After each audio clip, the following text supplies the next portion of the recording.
Hey, we're going live in just 30 seconds. Grab your coffee, get comfortable, and get ready.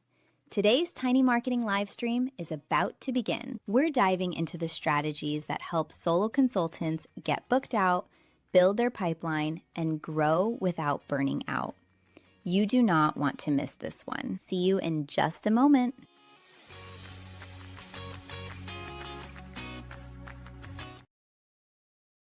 Hello. Hi, everybody. Most solo consultants treat connection calls like networking. It's a nice chat, maybe a referral down the road, but some of your best calls never converted because you never asked for that micro yes. Just that little yes, that little confirmation that can move them into the next step of that conversation. Today, I'm showing you how to run a connection call so it can actually turn into a client without it ever feeling like a pitch. There's nothing grosser than getting on a connection call and then you get unsolicited pitch.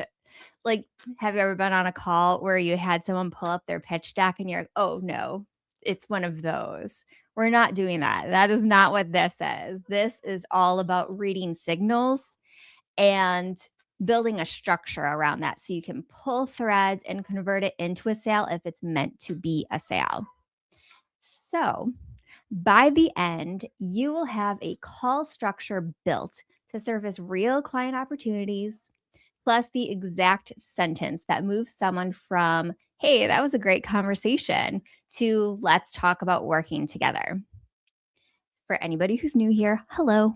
I'm Sarah Noel Block. I am the founder of Tiny Marketing, the host of the Solo Consultant Summit, and all things booked out in 6. It's so good to have you guys here. And before we get into anything too deep, come say hi.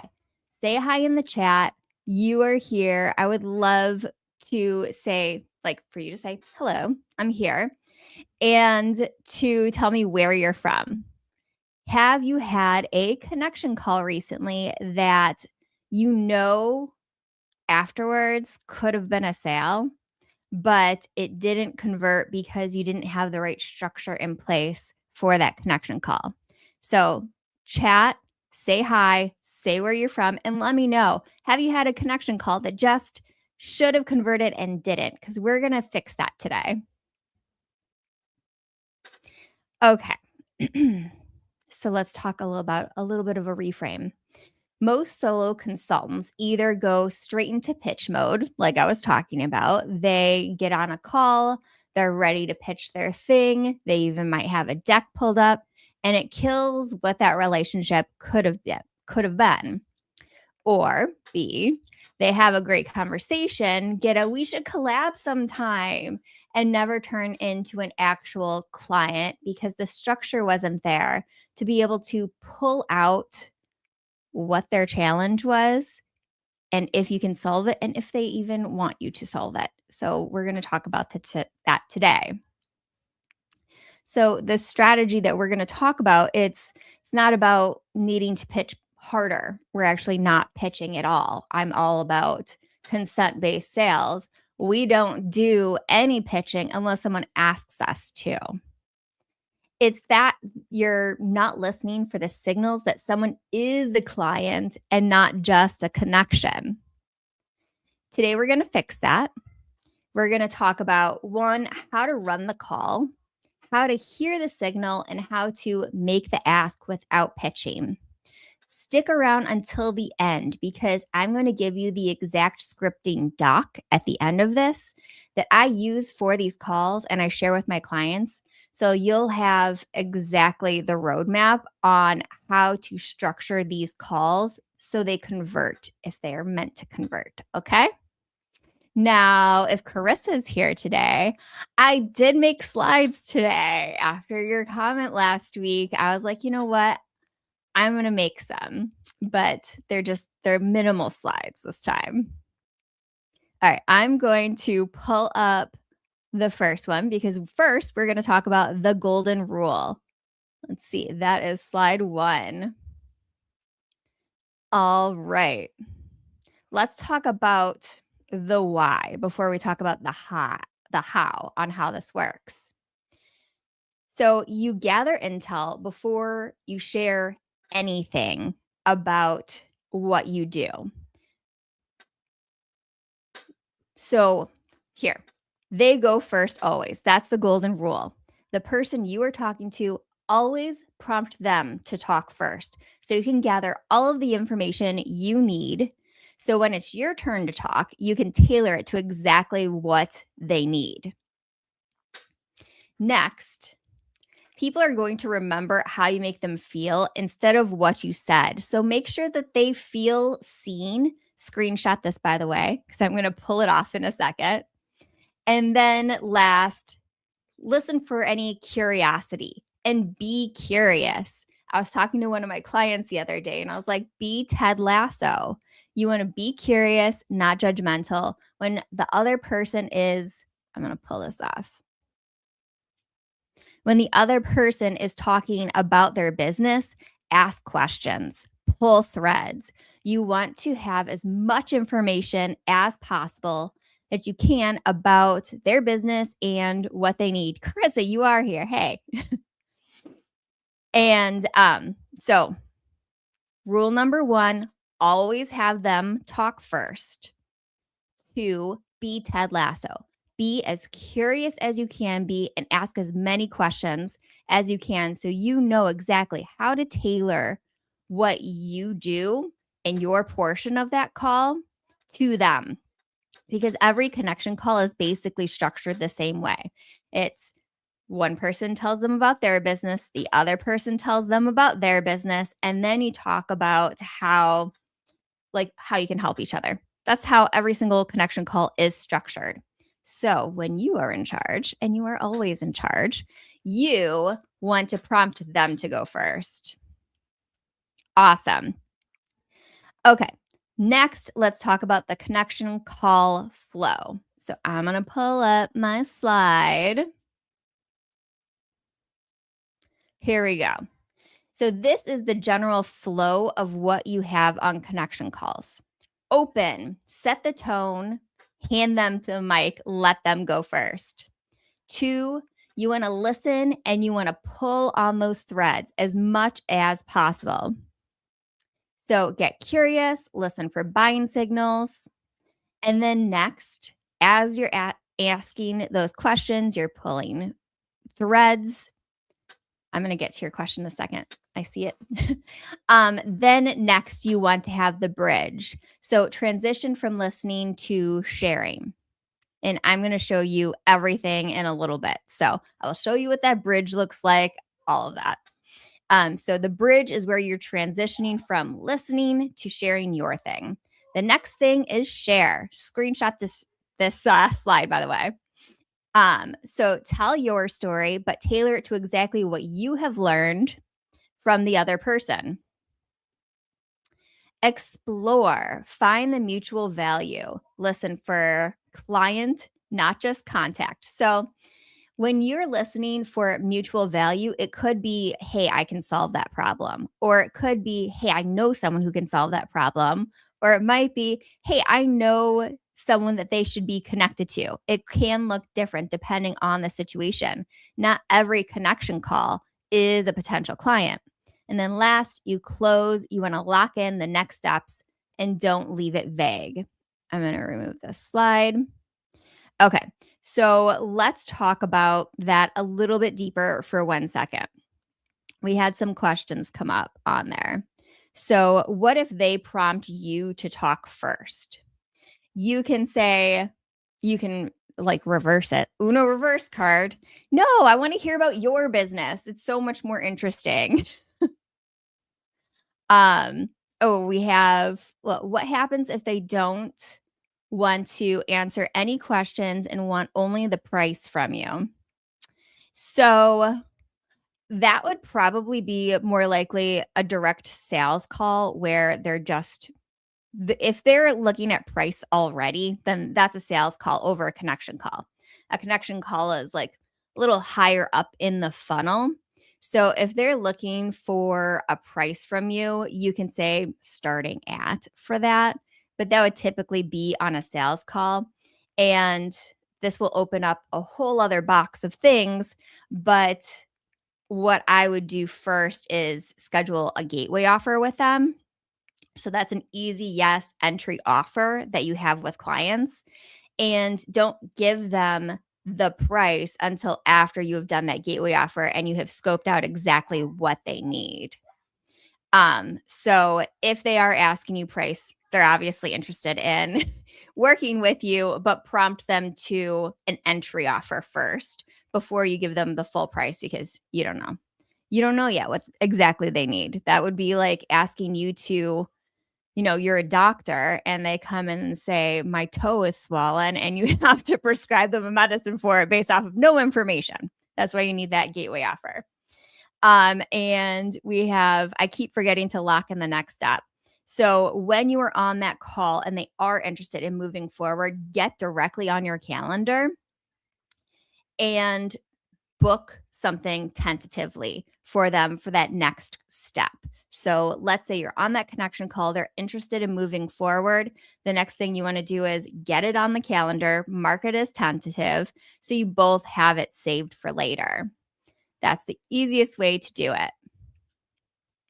Okay, moving on to buying signals.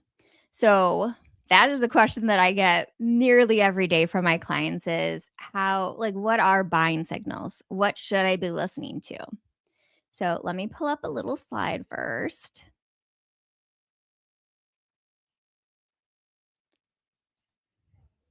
Buying signals. Okay. So they describe a problem that you solve. They're talking about their business, you're pulling threads, and they start talking about a problem that you solve. Um, Speaking of, if you have questions like, how do I pull those threads? And some of you might, so I can pull out those problems.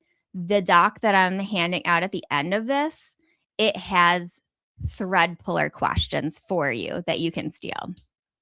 Okay. Buying signals, more. They say, I've been meaning to fix this. They're signaling that something is wrong, that they need solved. Or they ask, how do you usually work with people? That's an invitation. That is usually what happens on my connection calls. Like they tell me about their business, and then I tailor my response to what they have given me.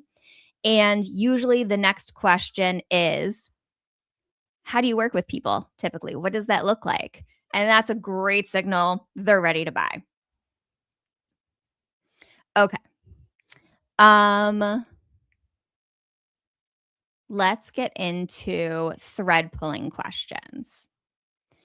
So we have openers versus thread pullers. So openers, the difference is you're asking them about their business. It would be like, I'm so excited to connect with you. I'd love to hear about you first.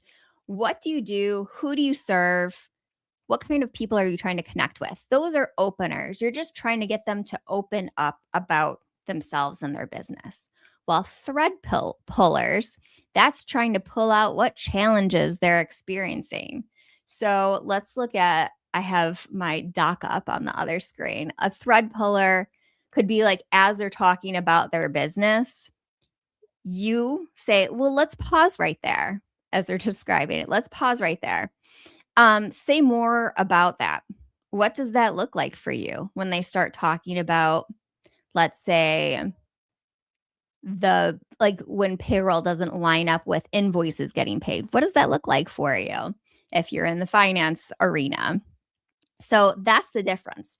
Openers, you're trying to get people to open up and talk to you. Thread pullers, you're asking questions that get that prompt them to talk more, go a little bit deeper and talk about their challenges and what's going on with them.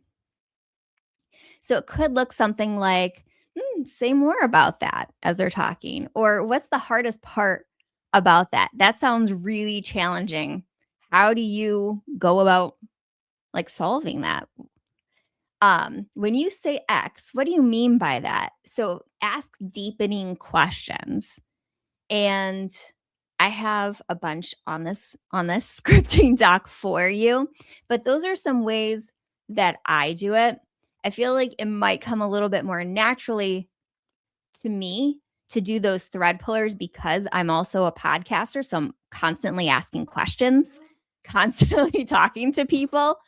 So it comes naturally to me. But if you aren't podcasting and constantly having like interviewing people, it won't it's not just gonna flow out of your mouth. So you can always just have this connection call script pulled up in one of your windows as you're on a connection call. So you can go through and be like, oh yeah. That's how I'm gonna pull that thread. And then let's talk about the rule of curiosity. For every statement you want to make, earn it with two questions first. You want to learn as much as you can about their business. It doesn't really matter that much about yours. Your goal is to only tell them the parts that matter to them. That's like if you were to give someone a client a proposal, but it's generic. It's the templated proposal. You didn't customize it at all to what they had told you. That's not going to be as effective as if you tailored that proposal to exactly what they need, like the prescription for their challenge. So, ask two questions before you have any statements. And if you feel the urge to talk about about yourself, that's your cue to ask just one more question. Be as curious as you can be. So feel free to go into the chat and put in some of like the thread pulling questions that you can think of so we can collaborate and build a longer list of thread pullers. What are some questions that you can ask on a connection call that will dig in a little bit deeper and help you diagnose the situation better? Okay. Next is the bridge statement. So let me pull up the bridge statement. Here we go. All right. So the bridge statement is a three-part system. We have one, echo, reflect back what they said in their exact words so they feel heard. It sounds like getting consistent referrals is something you're still trying to figure out. You want to repeat in your own way whatever it is that they said their challenge is. Next, part two of the bridge is connect. Link their situation to what you do. One of my clients just went through that. I completely get where you're coming from. And then open. That's the third part of the bridge statement. Invite them in. Don't launch into a pitch. You want to ask consent. I'm going to remove these comments for 1 second so we can look at it. Would it be helpful if I shared a bit more about how that works? Or are you okay if I walk you through the framework that I use to help them?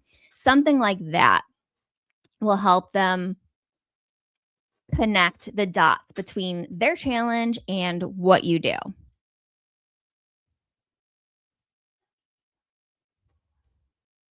Sorry, I'm trying to remove this slide. There we go. Took me a second. Okay. So, again, that's a three-part structure for that bridge. You want to echo, reflect back the exact words that they used, connect, link their situation to what you do, and three, open up an invitation. Invite them into that next conversation by saying something like, do you want to walk through the framework that I did this with? Or do you want me to explain like what I did with that client? I'm happy to share it with you. And that opens up that next phase, like, ooh, we're merging into a sales conversation now. So here are a couple rules. Use their exact words instead of a paraphrase. So it's really easy to connect the dots. Invite permission and don't just assume it. So I want you to invite them to that next step instead of just launching into what you do and how you can fix it. Ask them if they want to hear it and keep it short. like 3 sentences max. Does not have to be long. Actually, all things sales, I would have to say, the shorter you can be, the more concise, the more likely you are to close the sale. Okay, so let me see. Okay. When you describe a problem you solve, bridge straight into, can I share what I've seen work? So these are some bridge statements that you can use for your own business. When they ask what you do or how you work with people, this is the green light. Bridge into your share phrase. Explain what it is that you do, what your offer is, how, like, the impact it's had on your clients, any results you can share. And I know a couple of my clients are on this live stream now because I saw their tags on YouTube. But so they have heard me say this a lot of times. You want to I actually completely forgot what I was about to say. Okay, we'll go to the next one. It'll come back to me. When there's a clear overlap between their goal and your service, bridge into, would it be worth it to have a real conversation about working together? Should we talk about like what that next step would look like, or do you feel complete now? Something like that. I can't believe I just like Okay, I'm going to pull up slide 5 real fast for you. Making the ask. The part most people skip, and I saw in the chat some of you are skipping this. This is how you close the loop. So a bridge statement opens the door. But on a call that could become a client, you have to actually walk through that door. So after your share, don't just explore mutual value in some abstract way. Ask directly. Based on what you've shared, I think I could genuinely help you with this. Would it be worth setting up a real conversation about what that could look like? That's the line that can turn a connection call into a sales call. Said plainly enough that it doesn't feel like a trick. Like, it sounds like I could help you with this problem. Would it be worth it exploring that? Okay, screenshot this. I'm removing it. Okay. I'm going to pull up all of your comments in 1 second, and we're just about to wrap up. So I am going to share the script in 1 second. Okay. So you've got a lot in your head right now. I walked you through the call flow, the buying signals, the bridge formula, the fastest way to actually use it instead of relying on memory. So, echo. If you're sitting there thinking, I want to use this on my next call, but I know I'll blank on it, that's exactly why I put together the whole framework in a doc. Hold on. I'm going to share it with you real quick. It's free, by the way. I'm not charging for this. It's free. And here you go. You can grab it right there. So it's right there. And you don't have to think about it. You can just have this Google Doc up and use it as you're on these connection calls. So I want you to have an amazing next connection call. So grab it. It's this QR code that's right in the corner. You can grab it there. It's completely free. And download it. Scan the QR code. It's on your screen. And keep it open for your next connection call. It's like a cheat sheet. It'll make it very easy for you. Okay, I'm gonna close that and pull up your questions real quick before we pull up those questions. 3 things you learned today. Let's do it for the little teacher in me. We'll do a recap. So the call flow, the buying signal language, the bridge to ask formula. You have your connection call doc, totally free. Grab it, use it as your cheat sheet. And then the next live stream, I think I'm actually going to do it next week because I'm just really enjoying doing the live streams. So I think I'm going to do it next week. And you guys voted that the next one should be on third door strategy for closing sales. So that's what the topic will be. All right. I'm going to pull up your questions to see if I missed anything. You're welcome. Let's see. Okay, so everybody, it looks like, saw the script. Would you roll a connection call into a sales call in one go? Absolutely. I have done that before, and I do that pretty regularly too, actually. So once I have done that connection call to bridge and that consent based next step, like, hey, is it cool if we walk through to this next thing? We'll just roll into it. We'll roll into that sales call and I will book them for a gateway offer right there on that call. So that's another thing I want to point out. Make sure that you aren't getting off of that call without already having it at least tentatively in both of your calendars. So you have that scheduled and ready to go for your next step.